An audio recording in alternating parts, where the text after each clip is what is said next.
Assalamualaikum warahmatullahi wabarakatuh.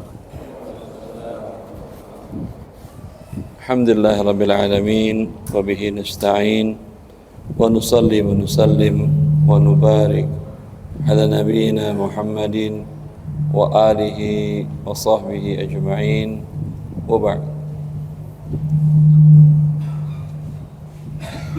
Insyaallah kembali kita membahas dari buku Harta Haram Muamalat Kontemporer sampai halaman berapa?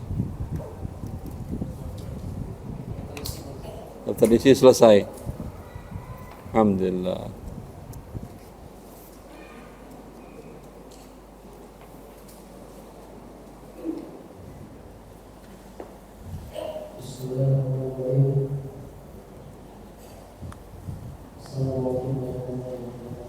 Assalamualaikum warahmatullahi wabarakatuh. Definisi harta haram yang dimaksud dengan harta haram yaitu setiap harta yang didapatkan dari jalan penggunaan syariat. Adapun yang dimaksud dengan muamalah. Ya, sebentar. Berarti yang ada dalam buku ini adalah bukan Anda dapat babi, bukan. Bukan Anda dapat khamar, bukan. Anda mendapatkan rupiah, Anda dapat gaji, tapi didapatkan dengan cara yang dilarang oleh Allah Azza wa Jal. Walaupun dia rupiah kan bukan najis kan ya? Rupiah terbuat dari apa? Kertas. Kertas dari apa bahan bakunya itu? Najis atau dari kayu? Kayu. Ya. Kayu hukumnya asalnya mubah. Tapi bila itu didapatkan dengan cara yang diharamkan oleh Allah, ya, maka dia menjadi haram. Tapi bukan zatnya yang haram. Ya, itu yang dimaksud dengan haram di sini. Lanjut. Adapun yang dimaksud dengan muamalah adalah hukum syariat yang berkaitan dengan hubungan manusia satu dengan yang lainnya dan bentuk tali yang berkenaan dengan harta, jual beli, sewa menyewa, warisan dan lain sebagainya. Biasanya ditambahkan kata maliyah yang berarti harta. Akan tetapi belakangan kata muamalah konotasinya adalah muamalah maliyah. Ya, jadi judul bukunya Harta Haram Muamalat Kontemporer. Yang dimaksud dengan harta haram, harta yang Anda miliki didapatkan dengan jalan yang tidak diridhoi oleh Allah atau diharamkan oleh Allah Azza wa Jal. Muamalat berarti transaksi. Jadi harta itu didapatkan dengan cara transaksi dengan pihak lain. Ya. Kontemporer muamalah yang kekinian, bukan transaksi jual beli beras dengan uang yang sudah ada dari masa dahulu. Jual beli gandum dengan uang dari masa Nabi sudah ada. Nabi SAW membeli gandum kepada seorang Yahudi dan beliau gadaikan baju besinya. Berarti transaksinya tunai atau tidak? Tunai? Saya ulangi kasusnya. Aisyah mengatakan bahwa Rasulullah SAW membeli gandum dari seorang Yahudi dan beliau gadaikan baju besinya kepada si Yahudi. Berarti transaksinya tunai atau tidak? Kalau tunai, nggak perlu beliau kasih jaminannya baju besinya. Anda beli, Anda bayar cash, Anda kasih lagi dia BPKB motor. Beli semen 10 sak, berapa? Agak uang 1 juta. Anda kasih uang 1 juta. Lalu kata Anda, ini sekalian BPKB saya pegang. Ada orang seperti itu? Enggak. Tapi kalau dia mengatakan, ini BPKB saya pegang, berarti pembayarannya utang. Ya. Rasulullah SAW Di masa beliau sudah ada transaksi itu. Bukan ini yang menjadi fokus pembahasan dalam buku ini. Yang pembahasan buku ini sifatnya transaksi kekinian. Di masa Imam Syafi'i tidak ada dompet digital, tidak ada marketplace, tidak ada jual beli perdagangan saham, tidak ada pasar modal. Ya. Sedangkan kita hidup di zaman yang sekarang itu semuanya ada. Bank pun tidak ada di masa Rasulullah sallallahu alaihi wasallam. Sedangkan kita hidup di zaman yang itu kita hadapi. Tentu butuh aturan Allah yang menjelaskan mana yang halal, mana yang haram. Sehingga ketika transaksinya halal kita lakukan, ketika haram kita tinggalkan. Ya, fokusnya kepada itu. Padahal sifatnya yang kekinian yang tidak dibahas oleh para ulama. Kalau sudah dibahas para ulama, berarti sifatnya pengulangan. Pengulangan dalam karya ilmiah tidak ada masalah dalam sisi tinjauan syariat. Akan tetapi manfaatnya tentu lebih kecil dibandingkan pembahasan yang kekinian yang tidak dibahas oleh ulama terdahulu. Ya, itu yang dimaksud dengan harta haram, ya, pembahasan muamalat kontemporer. Apakah dalam Islam yang kontemporer itu hanya transaksi muamalat? Dalam ibadah ada enggak kasus muamalat, kasus kontemporer? Dalam masalah fikih keluarga ada kasus kontemporer? Ada. Dalam masalah puasa umpamanya, kalau Anda berangkat di bulan Ramadan, pergi umrah, dari sini Anda berangkat pesawat jam 1. Ada jam 1? Ada kan ya? Jam 1. Dan umrohnya Ramadan, umpamanya seperti yang kemarin, itu di Arab Saudinya sudah masuk musim panas, sehingga di sana matahari tenggelam lebih lama. Dalam kondisi normal pun ada jarak 4 jam. Iya atau tidak? Di sini sekarang jam 10 kurang. Di sana jam 6 kurang. Maka pernah Anda dengar cerita kisah bahwa ada para wali fulan, beliau ketika datang dari mana wali syekh baru datang, beliau baru pulang salat Jumat di Mekah. Manalah ada salat Jumat di sini jam 12, di sana jam 8 pagi. Ada salat Jumat jam 8 pagi? Enggak ada. Berarti wallahu a'lam. Apakah dia berbohong atau muridnya yang berbohong? Yang jelas itu yang sering kita dengar. Kalau Kiai Fulan, Buya Fulan, beliau salatnya jemaahnya bukan di masjid di dekat sini. Beliau langsung di Masjidil Haram, Ka'bah. Ya, kapan salatnya dia berarti? Jadi salat subuhnya nanti jam 9. Orang jam 9 bilang, kalau dia bilang saya tidur dulu nanti selesai salat subuhnya di sana. Itu mungkin. Tapi dia sekarang pergi salat subuh di Masjidil Haram. Tidak masuk akal, masih jam 2 di Masjidil Haram. Ya. Pembahasan kontemporer, Anda berangkat tadi jam 1. Pesawat menuju barat. arah barat. Baik. Itu Anda berbuka puasanya mengikut waktu mana?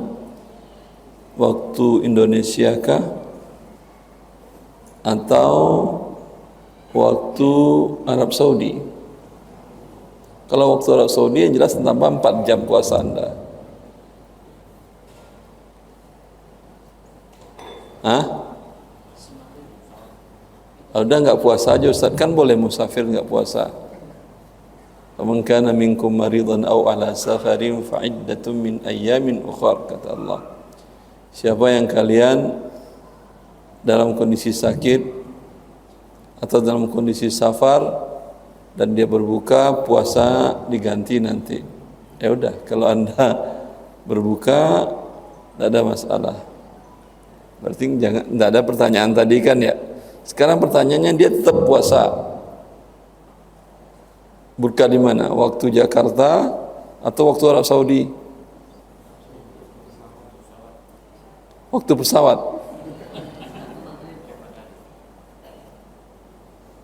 Ya. Rasulullah SAW mengatakan, "Idza gharabatis syamsu min hahuna faqad aftara as-shaim." Kalau matahari sudah tenggelam di arah barat, maka orang yang berpuasa berbuka. Dia kan pesawatnya kan kelihatan itu matahari. Kapan tenggelamnya? Hah? Ya kapan tenggelam? Bisa jadi di India, bisa jadi sampai ke Arab Saudi baru tenggelam. Ya, nambah 4 jam dia puasanya. Sama dengan Anda berada di lantai paling tinggi di Khalifah Tower. Tingginya kan 800 meter kan ya. Dia berbuka puasa lebih cepat daripada yang di bawah. Atau lebih lama? Lebih lama lah. Kan kalau dia datar sudah cepat tenggelam. Dia di atas kan masih kelihatan tuh matahari. Azan di bawah sudah boleh dia berbuka? Boleh nggak dia berbuka? Boleh nggak dia orang yang berada di puncak Khalifah Tower tadi, azan di bawah maghrib, boleh langsung berbuka dia?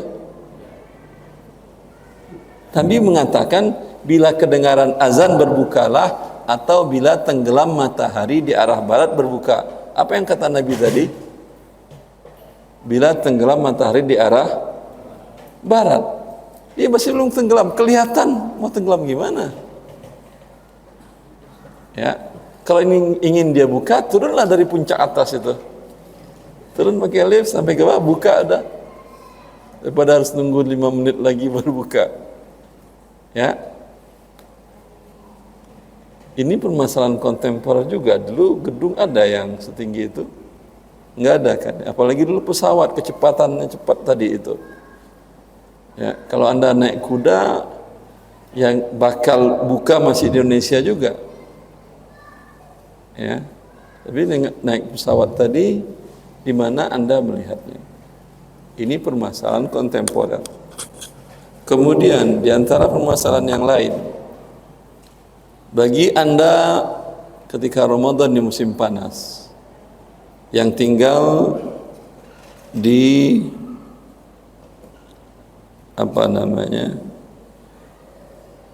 lintang utara, yang lintang utara 23 ke atas, dari 0 sampai 23 lintang utara, ya, itu malamnya berapa jam?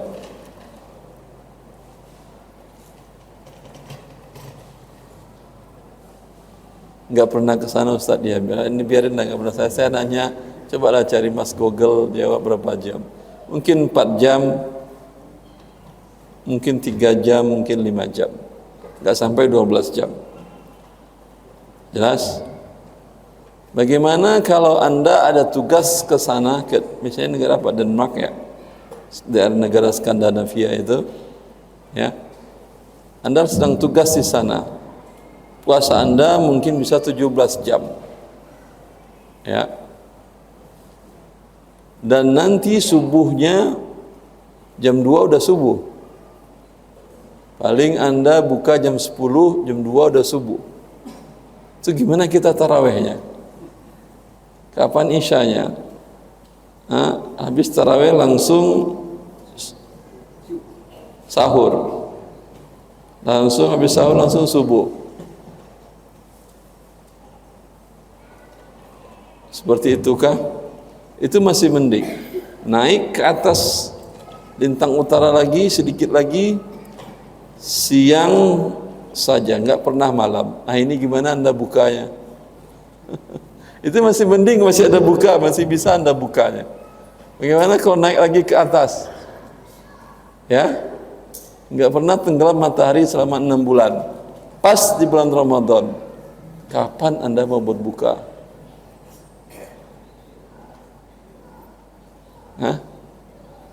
Sebelum berbuka, kapan Anda sholat maghrib? Sholat isya kapan? Subuh kapan? Siang aja terus. Taib. Karena antum nggak pernah ke sana, berarti fikihnya ini kan nggak penting kan ya? Tapi kalau fikih muamalat kan kebutuhan sehari-harian Anda, nggak mesti harus menunggu dapat tugas kerja di sana, nggak mesti. Perlu kita bahas ini, perlu juga sebagai pengetahuan. Siapa tahu antum dibuang ke sana ya. Karena kalau kerja kan diminta keinginan berangkat atau tidak. Tapi kalau dibuang mau nggak mau berangkat sudah. Ya. Maka dalam hal ini para ulama mengatakan kalau ada perbedaan siang dan malam tetap mengikut siang dan malam. Walau bedanya antara maghrib dengan subuh hanya 3 jam, 4 jam. Jelas? Masalah berarti mereka puasanya bisa 19 jam, 20 jam. Ya, pahalanya nggak sama tentu dengan yang puasa cuma 11 jam. Dan sebaliknya di musim dingin, ya, bagi yang di kutub selatan, mereka puasanya berapa? Paling 3 jam.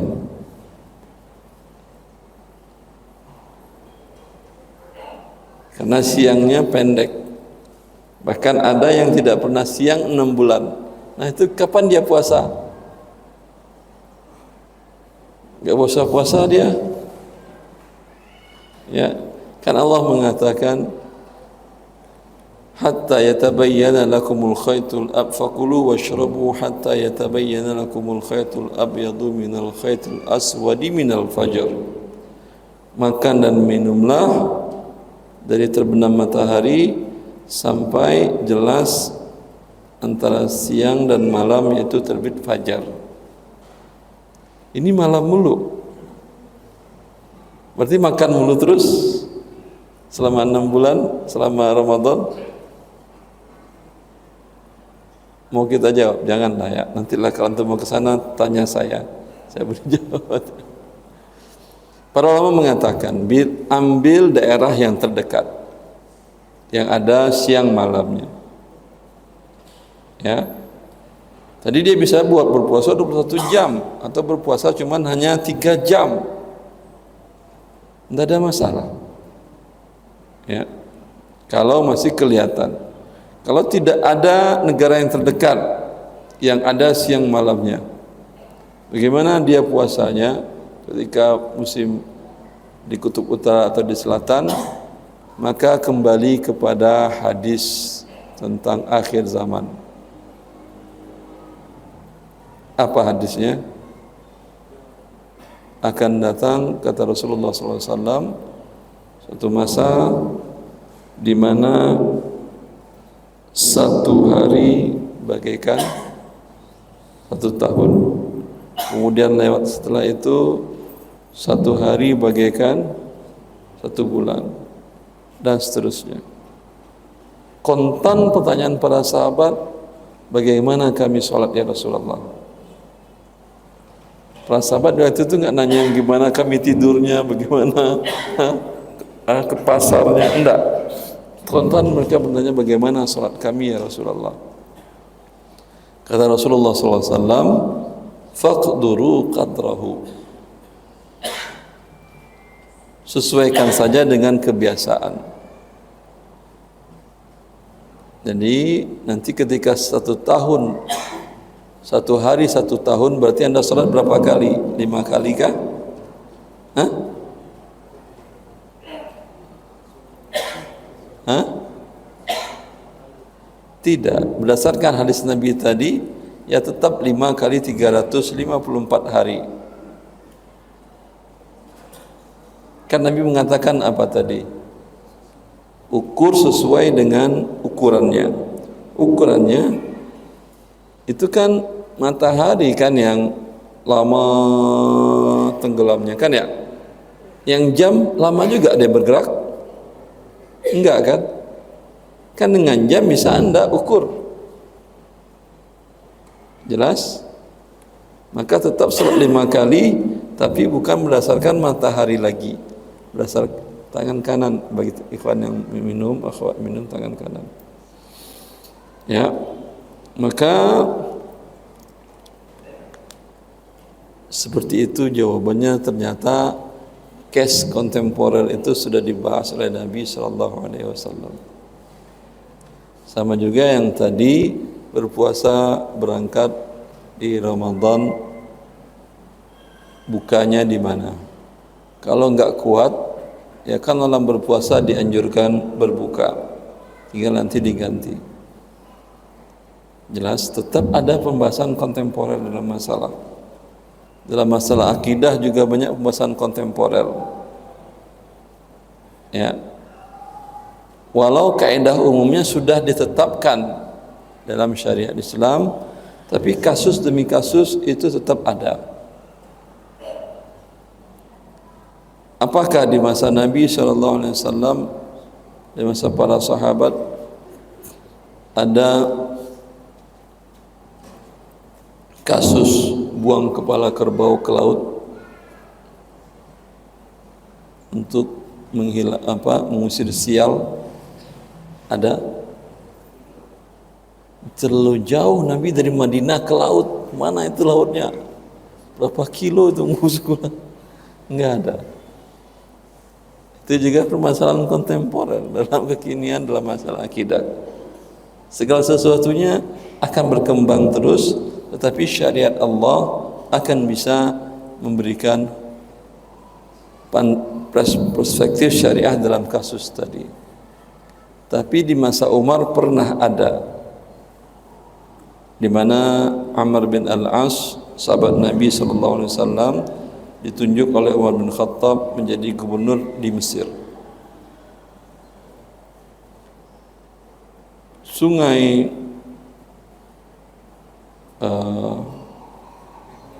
Nil yang ada di Mesir itu,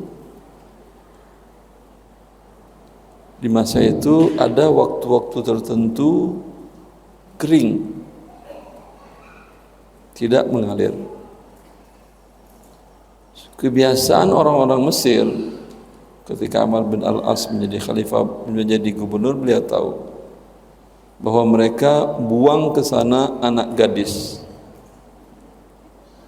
Dibuangnya anak gadis ke hulu sungai sehingga air sungai ngalir lagi, pertanian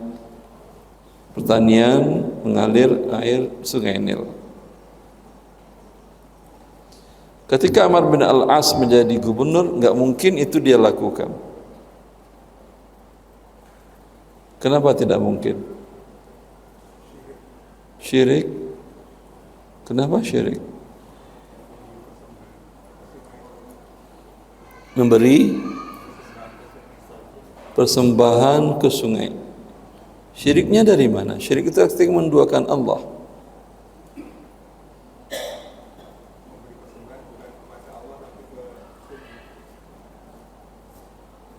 memberi sesembahan, sesembahan namanya, seserahan atau apa namanya, tumbal, memberikan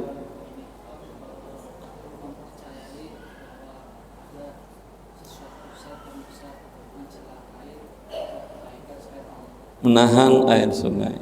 Ya, syiriknya karena ketentuan di dunia ini itu ada dua, kauni dan syar'i. Bila di luar ini maka dia menjadi syirik. Secara syariatnya pernah Al-Quran dan hadis Nabi mengatakan, bila debit air sungai kalian, tempat kalian tinggal berkurang banyak, lemparkan anak gadis yang masih hidup. Pernah ada? Enggak ada kan? Ya. Wa may yaqtul mu'minan faka'annama qatalan wa man ahyaha faka'annama ahyan nasa jami'a. Bahkan Allah mengatakan, siapa yang membantu seseorang hidup, seolah-olah dia memberikan kehidupan kepada banyak manusia, semua manusia. Maka Islam sangat melarang membunuh jiwa. Enggak mungkin ada dalam syariat Islam. Secara perintah syariat tidak ada. Apakah Anda ada perintah syariat kalau sakit disuntik dengan obat ini, obat itu? Enggak ada. Itu syirik? Tidak, karena ini ada sebab akibat yang Allah tentukan. Itu namanya kauni. Ada sebab akibat yang Allah tentukan, bisa dicerna logika berdasarkan ilmu pengetahuan. Jelas? Ada hubungan sebab akibat. Adapun kasus tadi, secara logika Anda, apakah setiap air debit berkurang lempar nyawa manusia ke sana?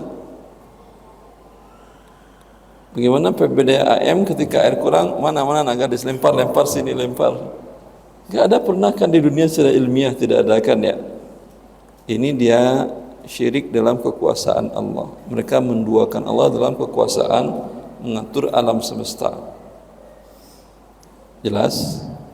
Maka Amr bin Al-As pasti tidak akan melakukan itu. Dia berkirim surat kepada Khalifah Amirul Mukminin Umar bin Khattab menceritakan hal itu. Suratnya dibalas oleh Amirul Mukminin min Umar bin Khattab, dari Umar bin Khattab, bahwa berkata kepada sungai Nil, wahai Nil, kalau engkau mengalir karena perintah Allah, maka mengalirlah. Kalau engkau mengalir dengan semaunya kamu saja, jangan pernah mengalir. Lalu kata Umar, bawa kepada gubernur yang ada di Mesir, lemparkan surat itu ke sungai Nil. Langsung air debitnya naik. Ternyata jin yang gangguin. Jin kan takut dengan Umar. Ya, syaitan takut dengan Umar. Jangankan fisik orangnya, suratnya aja udah takut. Subhanallah. Sebagian hamba Allah seperti itu. Imam Ahmad bin Hanbal ketika ada orang kesurupan, keluarganya minta Imam Ahmad minta meruqyah. Ahmad kirim sendalnya, bawa ke sana. Kalau dia nggak mau keluar, pukul pakai sendal, kata Imam Ahmad. Baru datang sendal Ahmad, udah lari, jin yang masuk ke jiwa orang itu. Sebagian hamba Allah, Allah berikan kepadanya kemuliaan yang tidak dimiliki orang lain. Ya. Maka permasalahan kontemporer bukan hanya dalam muamalat. Cuman saya membahasnya dalam muamalat karena kasusnya berkembang banyak. Kalau dalam ibadah tidak akan terlalu banyak permasalahan kontemporer dalam masalah sholat, dalam masalah puasa seperti tadi, puasa tadi, dalam masalah Dalam masalah puasa juga lumayan banyak permasalahan kontemporer yang berhubungan dengan ilmu kedokteran. Ya, kalau tidak salah saya pernah di bulan Ramadan di Roja TV membahas permasalahan kontemporer seputar puasa. Tahunnya saya lupa, 2014 apa 13 apa 15. Coba aja antum klik, ya, ada kajiannya. Ya, itu saya ambil dari buku yang ditulis oleh para peneliti yang beliau kumpulkan permasalahan-permasalahan kontemporer seputar puasa. Masalah haji juga ada kontemporer. Ya, ada tes disertasi yang berjudul Nawazil fil Hajj, permasalahan kontemporer dalam haji. Masalah zakat juga banyak kontemporer, ada Nawazil fil Zakat, kontemporer dalam berzakat. Permasalahan kontemporer dalam haji, ya, di masa Rasulullah SAW tempat sa'i satu lantai bawah, tidak ada pakai lantai, langsung tanah. Sekarang dibuat lantai 2, 3, 4. Sahkah sa'i di lantai 2, 3, 4? Hah? Permasalahan kontemporer. Ya, sekarang ada tawaf dan sa'i pakai kendaraan. Ada yang bentuknya skuter pakai listrik. Saya kemarin umrah Ramadan pakai skuter. Saya mau bertanya kepada Anda, sah apa tidak? Tapi saya melakukannya kemarin. Kalau tidak sah, Anda tanggung jawablah. Kenapa tidak sah? Ya, sah atau tidak ini? Kenapa sah?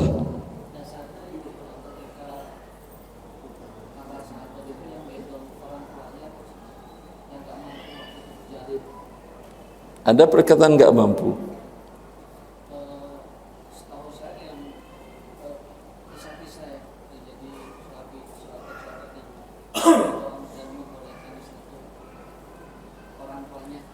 Iya kan, digendong karena nggak mampu dia jalan. Saya nggak mampu jalan apa?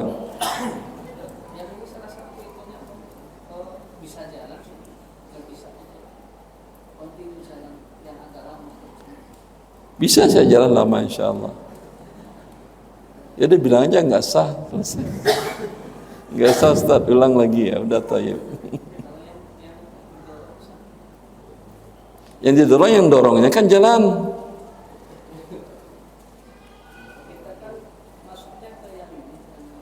Skuter tuh antum, skuter, motor listrik. Motor listrik satunya ada yang 2, ada yang sendiri, ada yang 3. Ya, saya bawa yang 2. Saya bawa. Saya tawafnya, ya, ketika pas putaran ada putaran di situ, saya tinggal begini. Bismillah, Allahu Akbar, jung, terlagi sana. Sah atau tidak? Apakah semua sahabat pakai unta?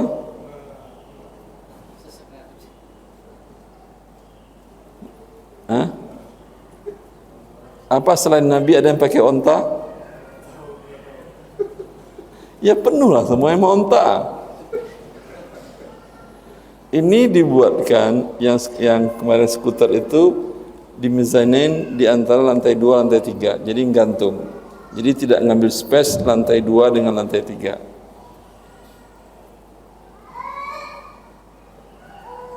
Ini berarti permasalahan kontemporer kan ya? Jumhur para ulama mengatakan bila uzur boleh. Sepakat para ulama kalau ada uzur sah tawaf dan sa'inya. Ya, nggak ada uzur dia anak muda pengen nanya naik motor tawaf dan sa'i, Hah?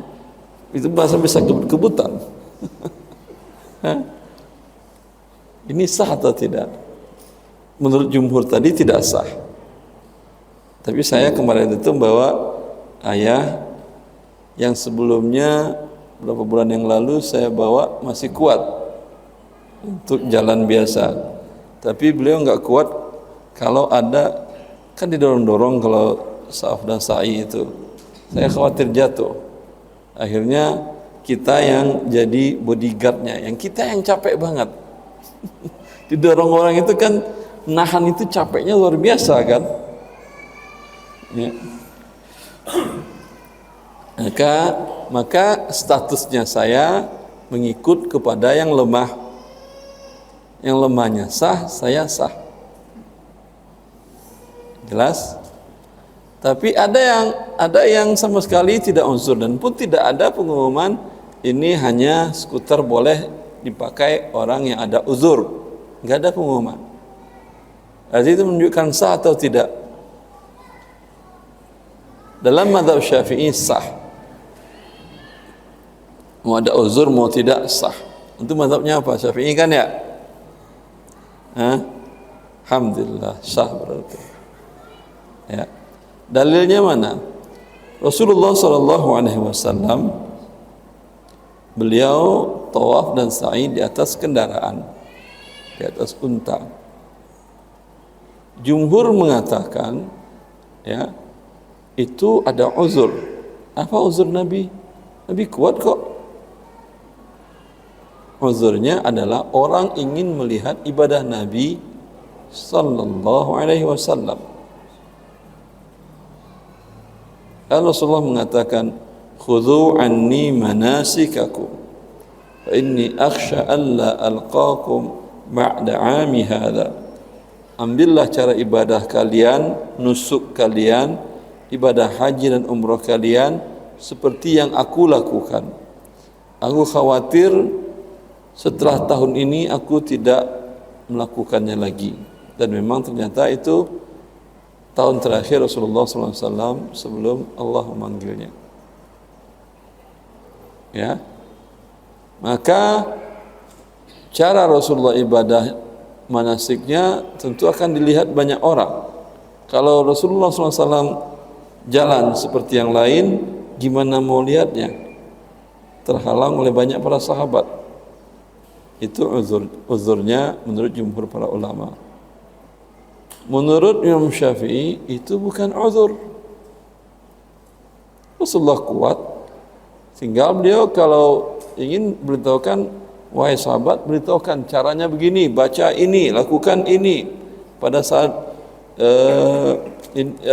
di Hajar Aswad, pegang atau cium. Kalau tidak bisa, pakai tongkat atau suatu benda. Tidak bisa juga, cukup dengan isyaratkan tangan sambil baca bismillah, Allahu Akbar.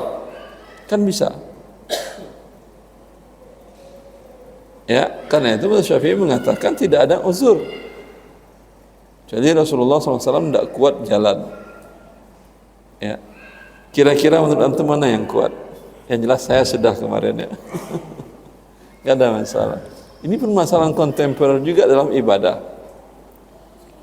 Dalam masalah fikih keluarga, fikih rumah tangga, lebih banyak lagi permasalahan kasus kontemporer. Bagaimana akad nikah dengan menggunakan video call. Antum di sini Jakarta, kemudian calon mertua wali dari perempuan di kampung, akadnya video call, sah?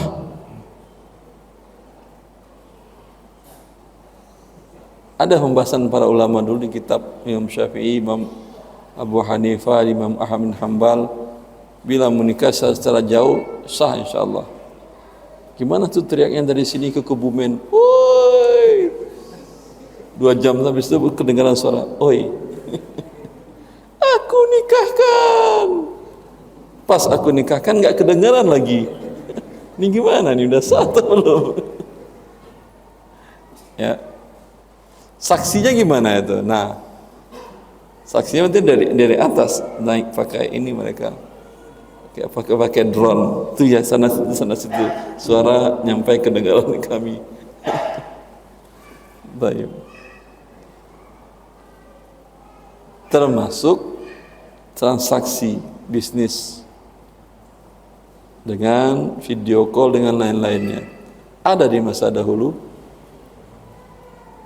Di masa dulu tidak ada, tapi ada penjelasan Imam Nawawi dalam itu ulama abad ke-7 Hijriah, ulama mazhab Syafi'i, dalam kitabnya Minhajut Talibin, falau tanadatsnani an bu'din bil bai'i sahhal aqdu.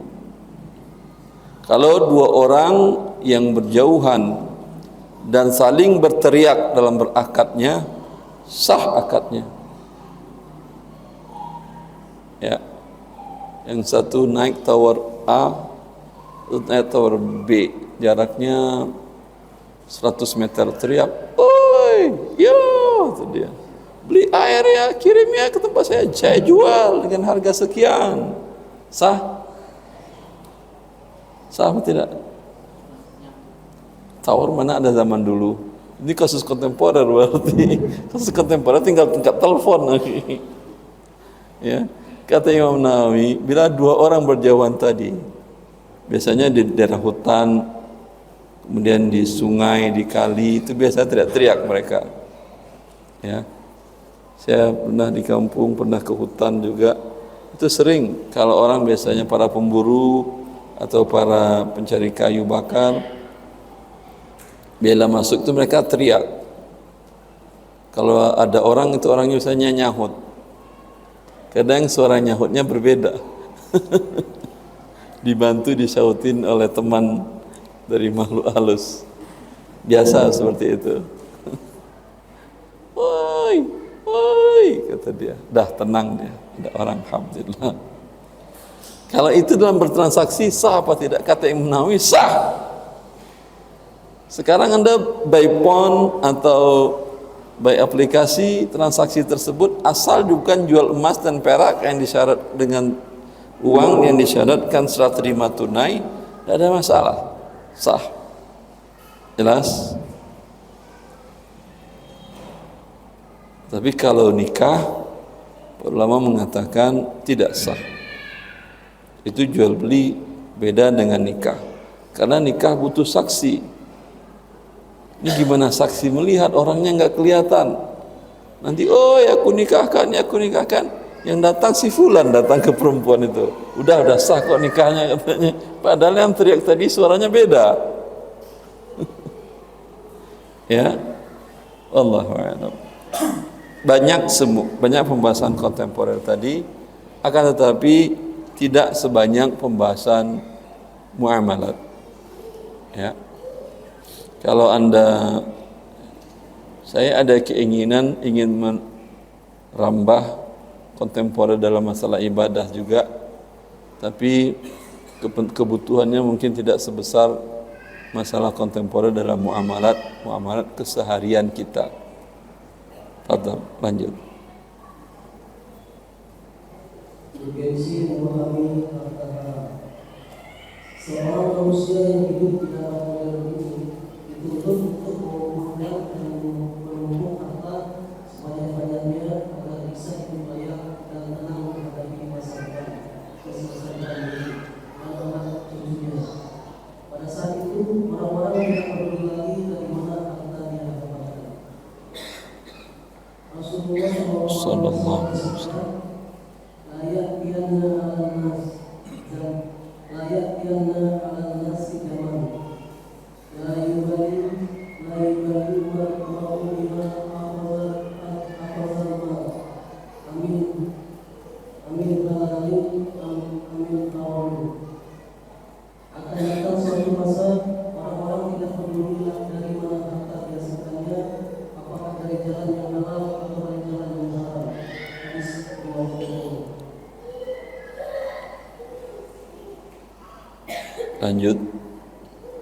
Orang-orang tersebut dapat dikelompokkan menjadi dua. Satu, sebagian manusia yang tidak pernah peduli akan kaidah rohani dalam mencapai tujuan serta kelompok ini dianjurkan untuk memeriksa kembali akidah mereka, di mana mereka telah menjadikan dinar dan dirham sebagai Tuhannya dan tidak mengindahkan peraturan Allah. Rasulullah Sallallahu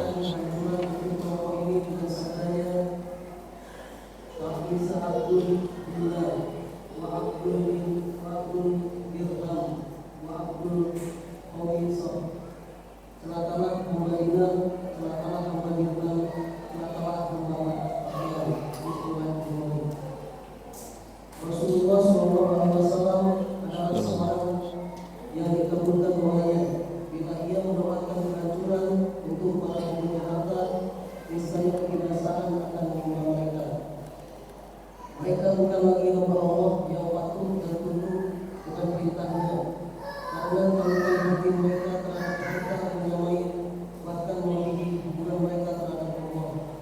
Bila berbenturan antara kedudukan niaga dengan syariat Allah, niscaya perintah Allah dikesampingkannya. Mereka tidak meyakini rezeki mereka berasal dari Allah. Mereka mengira bahwa pencapaian dunia mereka murni keahlian mereka berniaga. Mereka berujar seperti ucapan Qur'an. Allah innama utitu ala ilmin indi. Allah berkata, sesungguhnya aku hanya diberi harta itu karena ilmu yang ada padaku. Quran surah Al-Qasas ayat 13. Ya. Qala innama utituhu ala ilmin indi. Aku mendapatkan harta yang banyak ini karena ilmuku, keahlian, kemampuanku, strategiku dalam bisnis. Ya. Maka ini ucapan benar atau salah? Anda lihat keseharian Anda. Apakah orang yang kaya di Indonesia adalah profesor ekonomi dan bisnis? Hah? Enggak. Berarti kaya ada hubungankah dengan keahlian berbisnis? Tidak. Rezeki Anda ada berhubungankah dengan keahlian dalam berbisnis? Hah? Tidak ada. Sebab iya. Allah memberikan segala sesuatunya dengan sebab. Sampai Maryam ketika beliau akan melahirkan, Allah mengatakan kepadanya setelah beliau melahirkan, kan dalam kondisi keadaan lemah dan butuh gizi untuk kuat menahan kondisi itu. Ya, bagi Allah mudah memberikannya kurma, tapi Allah menyuruh dia wa huzzi ilaiki bi jiz'in nakhlati tusaqit 'alayki rutban janiyya.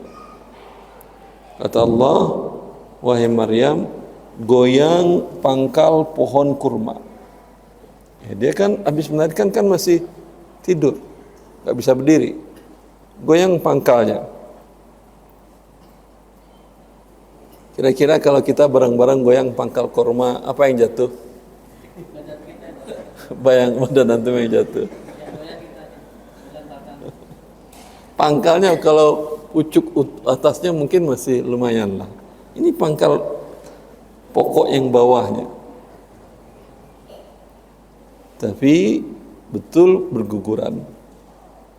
Berarti kalau Anda analogikan dengan logika Anda, ya, apakah rezeki ini turun karena digoyang atau karena Allah yang memberikannya? Allah memberikan. Goyang hanya wasilahnya saja. Karena Allah menjadikan segala sesuatunya dengan sebab. Ya.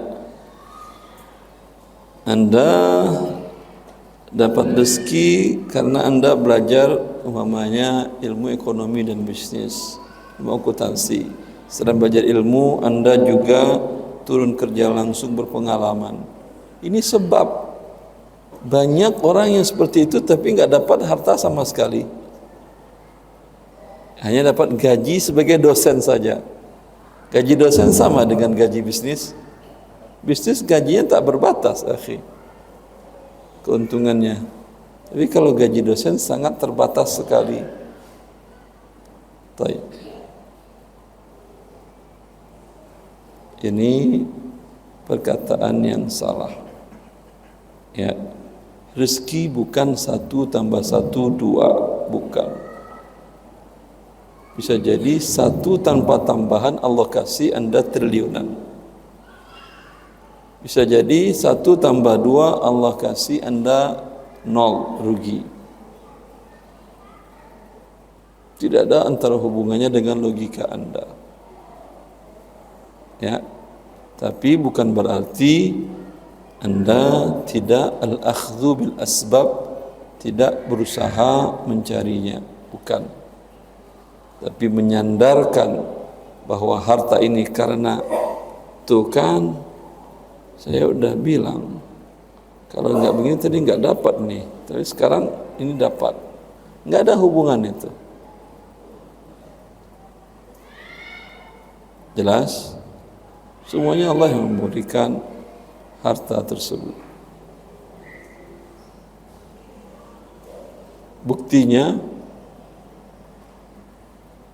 ada sekelompok di luar Islam yang meyakini di luar nalar. Kalau posisi rumah Anda di situ sudut tusuk sate, susah rezeki.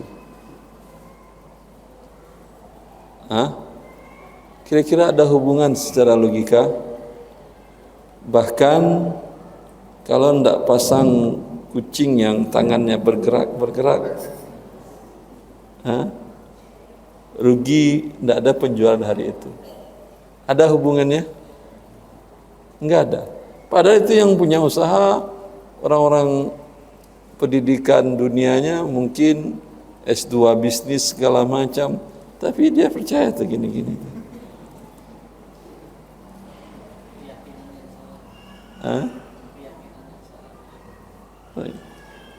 Keyakinan itu atas hakikat.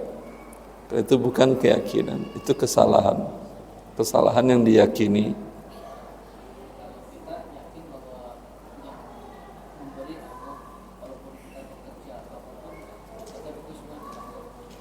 Kalau semua orang mengatakan ini khamar, Anda jadi yakin apa tidak? Yakin kan? Betulkah ini khamar? Bukti, saya coba, bismillah. Enggak ada bau. Tidak memabukkan, alhamdulillah. Berarti keyakinan tadi betulkah dia kebenaran? Tidak. Berarti bukan keyakinan itu. Itu kesalahan, tapi karena otak Anda sudah dicetak bahwa itu adalah seperti ini, sehingga otak Anda tidak bisa berpikir lagi. Ya. Begitu ikhwani wa akhwati fillah. Ya, rezeki dari Allah Azza wa Jalla, bukan dari hasil logika tadi, apalagi yang tidak masuk logika. Apalagi yang tidak masuk logika. Anda di negara maju di dunia, Kanada, di Amerika, dan macam-macam. Setinggi-tingginya gedung, Anda tidak akan temukan lantai 13. Lantai 13 di nomor liftnya. Dan kalau Anda mau booking, Mbak, saya mau lantai 13 kamar 7. Apa jawaban resepsionisnya? Nggak ada apa, yang ada 14. 12B kamar 7 atau 14 kamar 7. Iya atau tidak? Padahal katanya yang buat tuh orang pintar negara maju, sama angka 13-nya takut. Ya, Allah musta'an. Itu keyakinan atau bukan? Ya. Kalau Anda bilang saat lantai 1, 2, 3, 4, saya mau lantai itu 13 kan ya? Enggak, itu bukan 13 kata dia. Itu 14, cobalah lihat angkanya. Enggak, saya mau yang itu, 13 itu. Enggak. Ya, mana yang kebenaran, mana yang kenyataan, mana yang keyakinan. Keyakinan atas sesuatu yang salah, bukan keyakinan, kebodohan namanya. Ya, dan seterusnya. Lanjut. Mereka tidak menjadi seperti mereka berdasarkan Allah. Mereka mengira bahwa pencapaian dunia mereka murni keahlian mereka itu ternyata. Mereka berujar seperti ucapan Allah. Orang innamahu itu ada ilmu indi.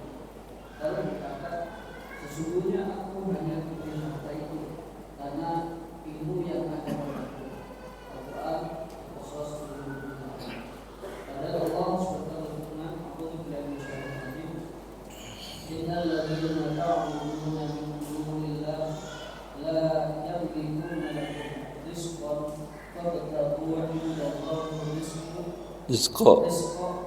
wa'budu washkurulah.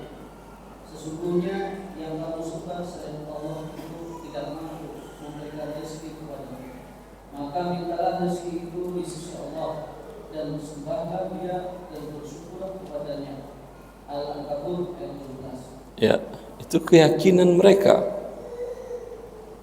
Ya, mereka menyembah karena keyakinannya. Tapi yakinkah mereka itu yang mereka sembah memberikan rezeki? Hah?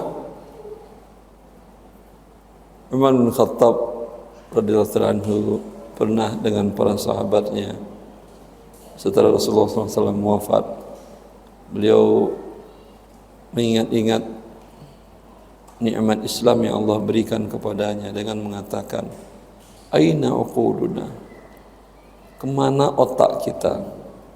Kita bikin Tuhan dari kurma, kita sembah, kalau lapar kita makan tuh Tuhannya. Ya, kemana tuh otak? Kita yang buat sendiri, dimakan lagi, tapi tetap disembah. Allah mengatakan, itu mereka tidak memiliki apa-apa dari rezeki kalian. Carilah rezeki dari sisi Allah dan beribadahlah kepadanya dan syukurilah nikmatnya. Ya.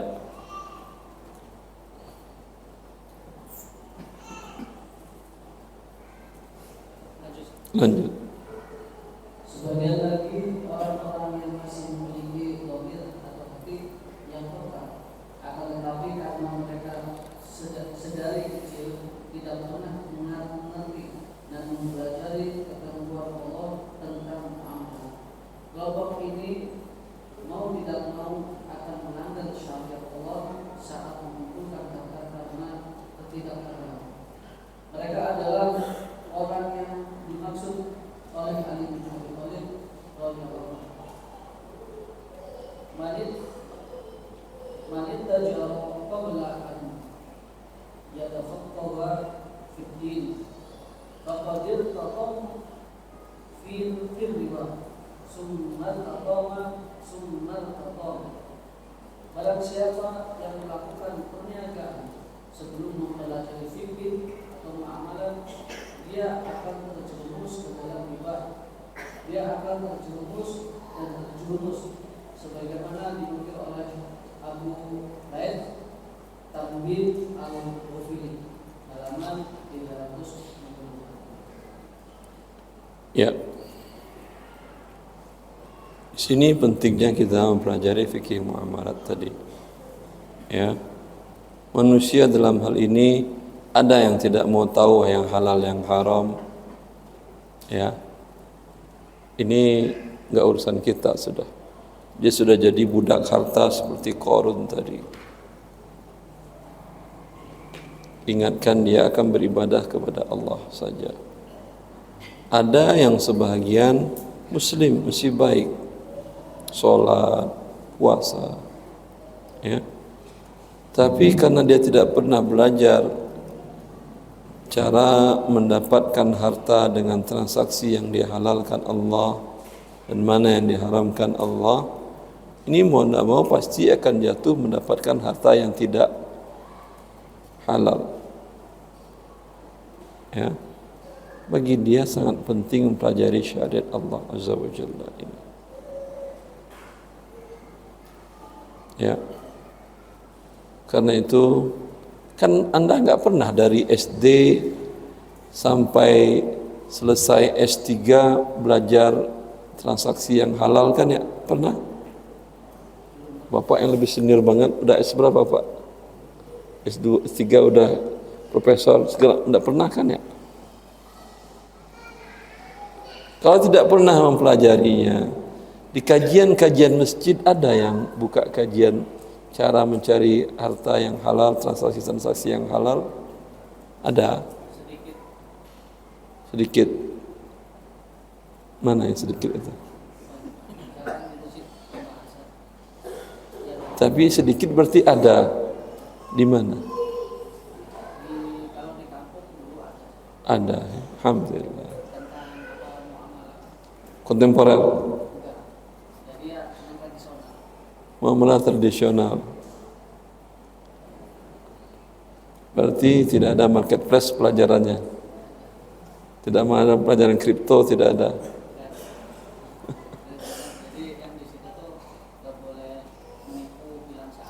Gak boleh menipu bilang seadanya. Belum cukup. Dia bilang seadanya, ini harganya kripto ini per koin sekarang 50 juta. Nanti mungkin 1 miliar, mungkin juga menjadi 5.000 rupiah. Mungkin juga jadi 0. Saya udah bilang seadanya ya. Silahkan mau beli mau tidak. Kata dia saya beli. Saya enggak jual belinya. Ikan enggak ditutupinya. Dia bilang ini Bitcoin kata dia, enggak ditutupinya. Dia jelaskan cara kerja Bitcoin itu. Ala kulli hal, ya, tidak Anda temui baik di masjid, di pelajaran sekolah, di pesantren pun mungkin Anda tidak belajar. Sedangkan keseharian Anda tentu mau tidak mau akan terjerat dalam yang diharamkan oleh Allah Azza wa Jalla. Ya, seperti itu. Padahal kalau dalam kasus duniawi biasanya ada sosialisasi dari pihak yang berwenang. Muncul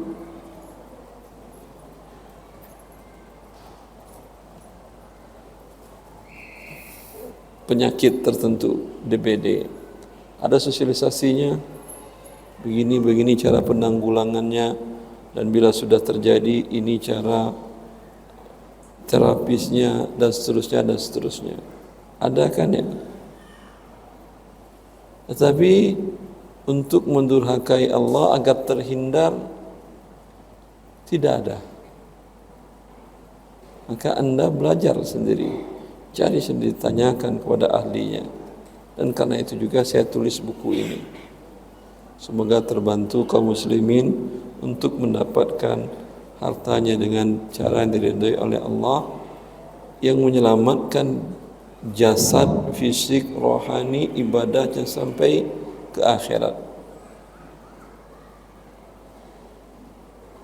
Karena orang yang terlanjur memakan harta yang haram dengan transaksi yang tidak dibenarkan syariat, itu dampaknya bukan kepada fisik di dunia saja. Fisik di dunia, ada salah satu profesor jantung di Cairo University, beliau mengajukan penelitiannya, menyampaikan penelitiannya kepada para ulama, muktamar para ulama dunia tentang riba. Kata beliau, dari penelitian saya mengambil kesimpulan antara penyakit jantung dengan seluruh bentuk dan turunan dan modelnya berhubungan erat dengan perilaku riba si penderita. Ya, berarti dosa perbuatan tadi bukan hanya masalah akhirat, pada fisik Anda pun berdampak. Lebih penting sosialisasi ini karena fisik, pada akal logika Anda pun kecerdasan Anda terganggu. Imam Syafi'i dikatakan oleh gurunya Imam Waqi', kata beliau, aku melihat bahwa Allah memberikan cahaya pada dirimu, fala tudfi'u bil ma'siyah, maka jangan padamkan cahaya nur itu dengan berbuat maksiat. Fa inna nurullahi la yuhda li'asi, karena cahaya Allah tadi tidak didapatkan, tidak Allah berikan kepada orang yang bermaksiat. Hubungan erat dengan kejeniusan seseorang. Ya, maka jangan ketika Anda diberi Allah anak yang bebal cara berfikirnya, IQ-nya rendah, nilainya 5, jangan-jangan karena Anda memberikan makanan kepada dia setiap hari, makanan yang Anda dapatkan dengan cara yang haram, dengan cara korupsi waktu dan lain-lainnya. Taib, tinggal 20 menit kita buka soal jawab.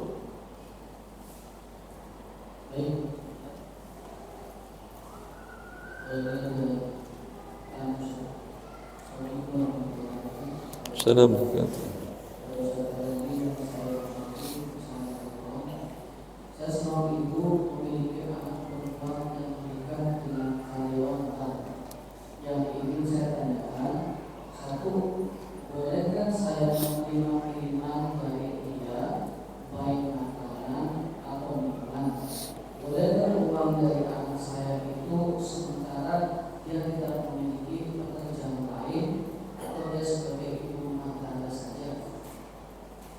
Yang kedua, bolehkah saya Yang kedua apa yang keempat?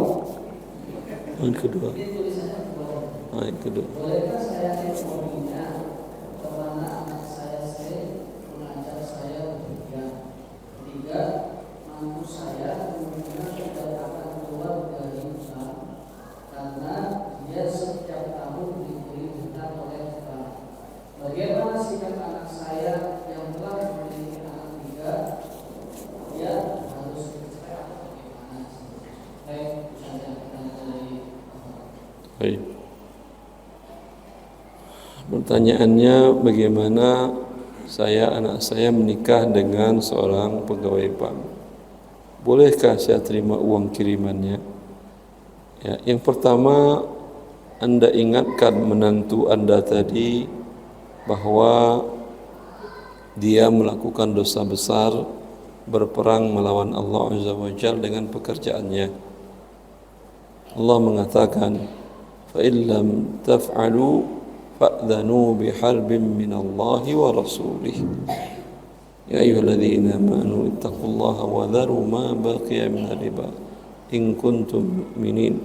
Fa illam taf'alu fa'dhanu biharbin minallahi wa rasulih. Allah mengatakan, wahai orang-orang beriman, bertakwalah kepada Allah dan tinggalkanlah berbuat riba. Bila kalian tidak berhenti dari melakukan berbuat riba, berarti kalian mengumumkan perang melawan Allah dan Rasul-Nya. Kalau Anda diamkan, berarti menantu Anda perang melawan Allah. Kan dia yang perang. Anak saya Ustaz, anak Anda menjadi logistik untuk orang yang perang melawan Allah. Karena kan dia menyiapkan makannya segala macam, menyiapkan pakaiannya, mau kamu menyiapkan logistik, mau perang itu berarti. Kira-kira perang melawan Allah, pernah ada cerita orang yang sukses perang melawan Allah. Sekarang tahu Anda besaran Allah sehingga berani perang melawannya?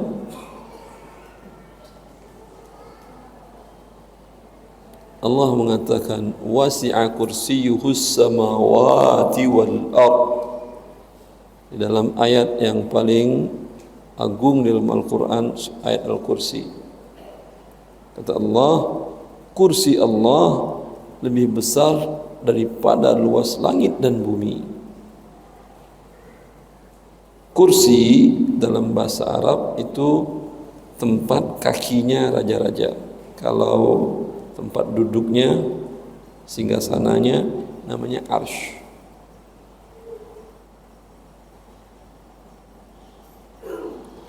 Perbandingan Anda dengan langit dan bumi 1 banding berapa? Perbandingan manusia, 1 orang manusia, menantu Anda ini, dengan skala perbandingannya dengan langit dan bumi, skala berapa? Dengan rumahnya aja dah, dengan dari tempat tinggal, skala berapa? 1 banding 100? Rumah, skala perbandingan besarnya rumahnya dia dengan kota dia berada, 1 banding 1 juta. Kotanya dengan pulau dia 1 banding 1 miliar. Pulaunya dibandingkan bumi seluruhnya. Dan bumi kecil dibandingkan langit Allah Azza wa Jalla yang sampai sekarang orang tidak tahu pangkal dan ujungnya. Ya, kursinya Allah lebih besar dari itu.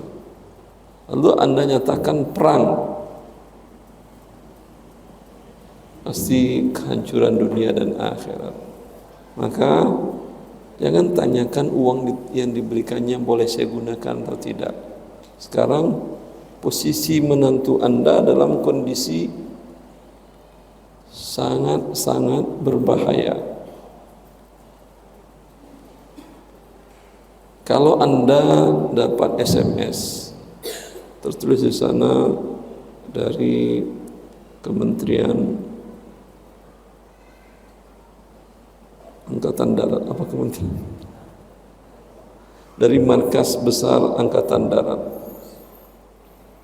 dalam jam sekian, jam 12.00 tanggal 5 Mei, kami akan menyerang rumah tempat anak menantu Anda berada, darat dan udara, dengan 10 tank dan 5 pesawat pembom dan 10 heli pemboman. Kira-kira Anda sebagai mertuanya jawab apa? Hoax paling ini. Hoax gimana? Ada kok hankamnya tertulis Pertahanan Keamanan Indonesia.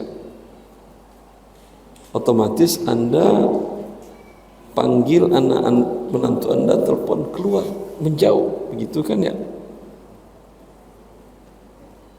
Padahal itu dibandingkan dengan besarnya Allah. Allah Maha Besar. Tidak ada 1 banding triliun pun tak ada skalanya. Lalu kenapa Anda diam saja? Tidak Anda ingatkan menantu Anda untuk keluar dari posisi yang paling berbahaya?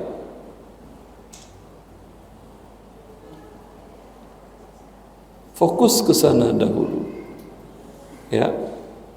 Jangan ketika kondisi tadi ini transferan masuk dari menantu saya, halal apa tidak ya? Dikejar nanti saya sama Densus karena ada transaksi atau tidak ya? Anda kan langsung berbuat, ya, aduh kayaknya teleponnya mati, Yang jangan benar ini. Anda akan hubungi orang-orang dekat dia untuk menyampaikan dan menyuruh dia keluar. Iya atau tidak? Ini konsen seorang mertua yang sayang menantu. Ya. Wallahu a'lam. Kalau yang tadi masalah apakah anak berbuang itu bisa menjadi istri? Kalau dalam perang tadi dikatakan udara, darat akan menyerang posisi tempat tinggal. Berarti anak di sana apa tidak? Anaknya di sana. Dia mau diam? Tentunya enggak. Ya udah, diselamatkan dia dan menantunya. Caranya kan gampang, tinggal resign, selamat dia sudah. Tidak jadi perang melawan Allah. Taubat. Kalau enggak hanya mantunya mau apa boleh buat, saya mau mati sekalian, kata dia. Ya katakanlah anak saya enggak bisa mati melawan, enggak mau saya dia mati melawan Allah Azza wa Jalla. Itu kondisi terakhir. Artinya sudah nego segala macam panjang, ingatkan dia, ya. Tanyakan, selama ini kamu kerja di sini, pernah kau merasa bahagia? Tanyakanlah Anda kepada orang-orang yang bekerja di tempat yang haram, yang Allah murkai. Pernah dia merasa bahagia? Walau dunianya banyak di tangan dia. Lanjut.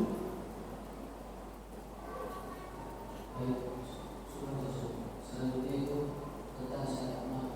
Kalau dengan emas 85 gram, nisabnya 85 juta. Kalau dengan perak 555 gram, nisabnya 7,2 juta. Kalau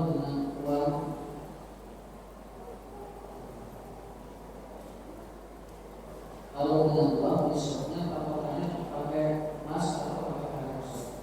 Iya. Kalau dengan emas, sekarang emas berapa? Enggak ada 85 juta. Sekarang Rp1.321.000 pagi ini. Rupiahnya nih sekali 85 berarti 111 juta nisabnya. Ya. Apakah rupiah untuk nisab ikut emas atau ikut perak? Mari kita lihat sejarah uang di Indonesia, uang emas atau uang perak? Emas. Uang dicetak mewakili emas. Sampai uang penjajah di Indonesia uang emas juga kan ya. Gulden itu artinya emas kan. Bahasa Belanda gulden. Kalau bahasa Inggrisnya gold. Ya. Maka emas. Lalu dari mana munculnya mewakili perak?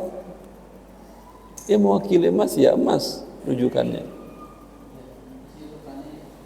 Ya sudah saya jawab, dia bertanya sudah saya jawab. Kemudian zakat wajib bagi orang yang kaya.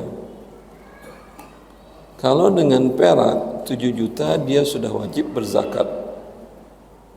Pertanyaannya, orang punya saldo uang 7 juta orang kaya atau tidak? Hah? Enggak, akhi. Masukin anak ke pesantren saja uang pangkalnya udah 50 juta. Dan hutang dia itu sebanyak 43 juta. Fakir miskin dia berarti. Tapi orang saldonya setelah biaya hidupnya terpenuhi semuanya, tinggal saldo 111 juta. Ini kaya namanya. Jelas. Dan zakat diambil dari yang kaya, diberikan kepada yang miskin. Kalau Anda menjadikan standarnya perak, berarti zakat diambil dari yang miskin, diberikan kepada yang miskin juga. Wallahu a'lam. Assalamualaikum warahmatullahi wabarakatuh. Assalamualaikum. Apa hukum dari tabungan emas? Cara tabungannya mengikuti harga emas terkini. Misal saya menabung 1 juta harga emas hari ini, berarti saya menabung 1 gram. Jika besok harga naik, berarti saya menabung 1 juta mendapat emas kurang dari itu. Mohon pencerahan. Tabungan emas, apakah Anda nabungnya di mana? Toko emas atau di Antam ini? Mungkin ada di angka juga. Tidak ada.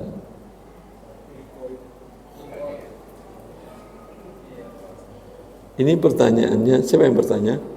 Siapa bertanya? Untuk tabungan emas dapat uang tapi harga emas. Rekening emas itu ada di bank syariah, ada di ada di Penggadaian. Pertanyaannya, bank syariah punya stok emas? Hah? Manalah ada. Manalah ada. Dia bukan warung emas, bukan. Ya. Berarti dia hanya mencatatkan emas. Buktinya tidak ada. Kalau sudah nyampe 1 kilo, Anda mau tarik 1 kilo, bisa? Tidak bisa. Dia minta waktu jeda 14 hari kerja. Iya atau tidak, Ibu? Hah? Nah, kalau Anda minta uang 1 miliar, dia bilang 14 hari kerja. Hah? Apa yang akan Anda lakukan? Tabungan Anda 5 miliar, mau Anda tarik 1 miliar, katanya nanti Pak setelah 14 hari kerja. Apa yang Anda katakan? Terima kasih. Gitu kan? Saya mengambil uang saya. Ya. Paling dia mengatakan beritahu 1 hari sebelum penarikan tunai. Karena khawatir stoknya kurang 1 miliar. Itu paling. Tapi kalau emas bukan 1 hari, 14 hari. Berarti mau ngapain dia ini? Berarti di kantor pusatnya pun tidak ada emas. Dia pesan dulu ke tukang emas. Ya, butuh waktu sampai tanda tangan direktur segala macam, panjang tuh jalannya. Ya. Bolehkah menjual barang yang tidak dimiliki? Tadi kan Anda store rupiah, dicatatkannya emas. Dia tidak punya emas. Berarti kan dia menjual emas ke Anda kan ya? Bolehkah dia menjual barang yang tidak dimiliki?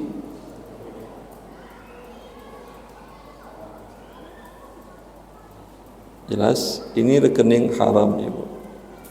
Kalau Anda mau sewa di bank syariah safe deposit box. Ya kan, safe deposit box, apa namanya? SDB kan ya? Sewa, itu murah kok sewanya. Setahun berapa yang paling besar? Sekitar 700.000 setahun. Anda bisa simpan di situ sebanyak sekitar 90 kilo emas bisa Anda simpan. Emas kan kecil sekilonya, segini cuma. Ya, dengan 7 juta ada uang, beli emas ke toko emas, beli 100 gram taruh di bank, 100 gram taruh di bank, di tempat penyimpanannya, bukan di rekening. Naik harganya 30% seperti kemarin panen, Masya Allah. Butuh haji sekeluarga, ambil 1 batang, bayar. Nah, itu boleh.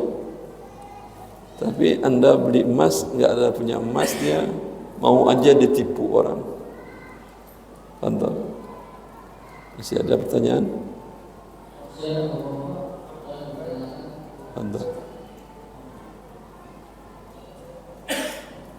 Assalamualaikum.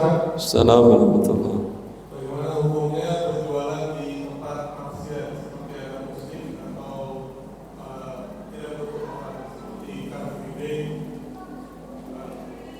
berjualan di tempat yang ada maksiatnya seperti ada musik atau tidak menutup aurat, Kira-kira di mana tempat yang tidak ada maksiat sehingga Anda harus bisa jual di situ?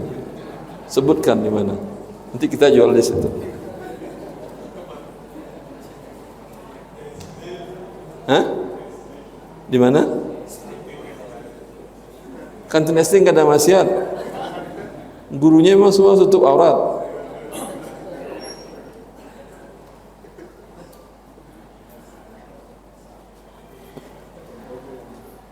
Baik. Ya akhi, hukumnya boleh. Di masa Nabi pun Yahudi ada di kota Madinah, dan bahkan Yahudi yang punya pasar di Madinah itu, pasar Bani Qainuqa. Ya, sahabat Nabi belanja dan dagang di sana. Enggak bikin pasar baru, ini pasar sahabat Nabi, itu pasar Yahudi. Enggak. Tidak ada masalah. Ya, cuman bila ada tempat yang tidak, yang musiknya lebih bisa tidak mengganggu, ya, maksiatnya tidak mengganggu Anda, disitulah jualan. Bukan berarti tidak boleh di tempat tadi. Tempat yang Anda, tempat orang konser, minimal Anda dengar musiknya apa tidak.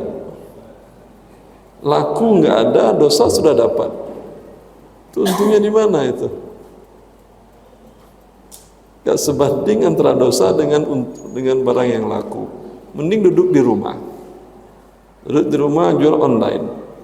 Tetap ada dosa ketika Anda buka, beberapa itu ada musik dan macam-macam, wanita buka aurat lewat, ya. Tapi tidak sebesar yang tadi, yang konser tadi. Keuntungannya dia lebih besar. Jelas.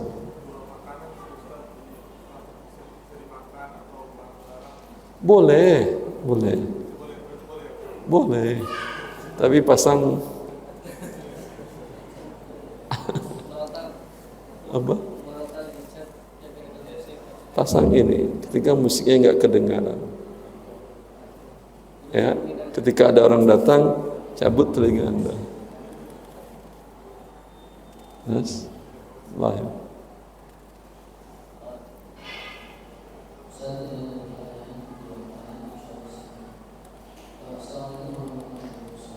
Salam.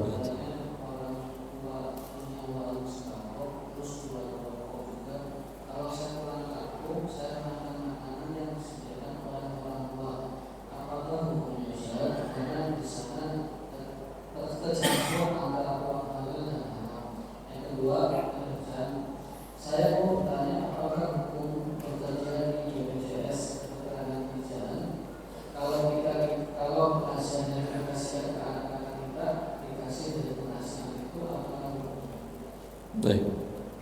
Sama dengan pertanyaan di awal tadi. Anda menanyakan bagaimana saya boleh makan nggak dari makanan yang diberikan orang tua karena orang tua jual rokok. Anda fokusnya kepada diri Anda. Orang tua Anda berbuat dosa menjual, kan yang tertulis di rokok itu apa? Rokok membunuhmu. Berarti orang tua Anda sindikat pembunuhan kan ya? Iya atau tidak? Iya atau tidak? Dia termasuk dalam jaringan pembunuh. Anda biarkan dia mendapat dosa sebagai pembunuh. Anda katakan, Pak, coba Pak, ini bacanya apa Pak? Iya, rokok membunuhmu. Bapak berarti ini menjadi sindikat para pembunuh, Pak. Ya. Allah mengatakan siapa yang membunuh satu jiwa faka'annama qatalan nasa jami'a, bagaikan dia membunuh semua manusia. Tentu berapa berat dosanya Pak. Ya. Itu yang difokuskan, bukan Anda makan minumnya di tempat orang tua.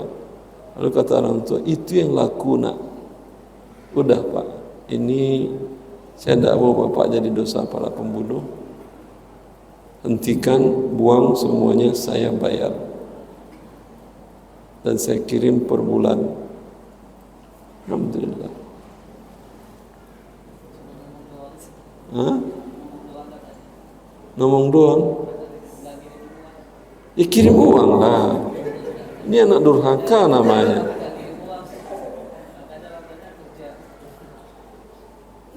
Kerja yang halal tidak ada masalah. Orang tua kadang pun Anda ngasih uang, dia tetap kerja juga. Ya, tidak ada masalah dia kerja apa selagi yang halal. Tetap kirimin uang. Ini pertanyaan antum atau baca dari kertas? Baik, selesai.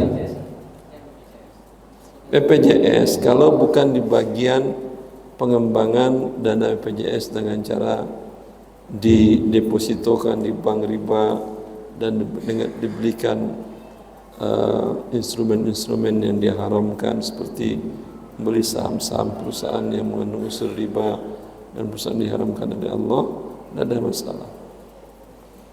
Wallahu a'lam.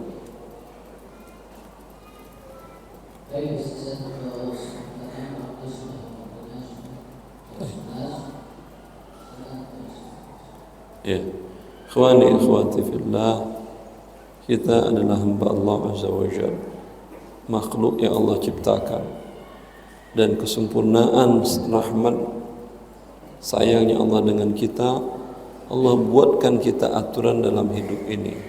Sampai aturan mencari harta pun Allah buatkan, aturan membelanjakan harta pun Allah buatkan. Tinggal kita mempelajarinya agar kita benar-benar menjadi hamba Allah yang taat kepadanya, bukan menjadi pembangkang yang durhaka kepada pencipta kita. Allah membandingkan di dalam surat Wal-Adiyati Dhabha, Fal-Muriyati Qadha, Fal-Mughirati Subha, Fa'atharna bihi naq'a, Fawasatna bihi jam'a, Innal insana li rabbih lakanud.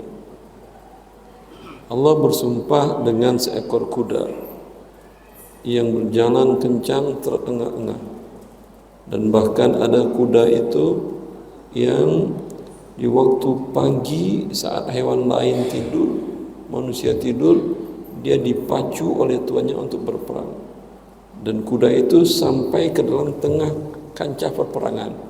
Kuda itu tahu dia akan mendapatkan banyak kecelakaan, bahkan mungkin bisa mati. Allah katakan, sungguh manusia lebih durhaka daripada kuda, daripada hewan. Hewan itu kuda berterima kasih karena cuma Anda kasih rumput. Ya, Allah memberi kita apakah sekedar nasi yang Allah berikan? Udara yang segar Allah berikan, detak jantung kita yang bergerak, sel tubuh kita yang berfungsi, mata ribuan saraf yang menggerakkannya, ya, jantung dan seluruh anggota tubuh kita, sehingga Allah mengatakan, apakah wa fi anfusikum afala tubsirun, lihat diri kamu, perhatikan diri kamu, bagaimana banyaknya nikmat Allah yang ada pada dirimu. Allah minta kepada kita hanya hidup sesuai dengan aturannya, dan bila itu kita lakukan, kita akan mendapatkan kebahagiaan, kesempurnaan di dunia dan di akhirat. Ya, terkadang Allah membandingkan kita dengan seekor kuda. Seekor kuda siap mati demi tuannya, hanya dikasih rumput dia. Allah memberi kita segala-galanya, ya, masih kita ingkari aturannya. Semoga ini menjadi pelecut bagi kita untuk selalu mentaati Allah Azza wa Jal sampai pun dalam mencari harta dan membelanjakannya. Semoga saya dan anda dan semua kaum muslimin kaum muslimat yang terlanjur mendapatkan dengan cara yang haram bertobat kepada Allah Azza wa Jal, dan semoga Allah terus memberikan kepada kita, membimbing kita untuk mentaatinya dalam waktu lapang dan sempit. Waktu sempit, waktu lapang mungkin orang masih bisa berpikir untuk taat kepada Allah. Waktu sempit, banyak orang korupsi dalam kondisi sempit. Banyak orang merampok, maling dalam kondisi sempit, sehingga musibah menjadi berganda. Maka selalu minta kepada Allah agar bisa mentaatinya di waktu lapang, di waktu sempit, di waktu senang dan di waktu susah, agar kita benar-benar menjadi hamba Allah yang mencari keridhaannya. Semoga bermanfaat. Wallahu a'lam taufiq. Wa sallallahu ala nabiyyina Muhammad wa alihi wa sahbihi wasallam. Subhanakallahumma wa bihamdika asyhadu an la ilaha illa anta. Assalamualaikum warahmatullahi wabarakatuh.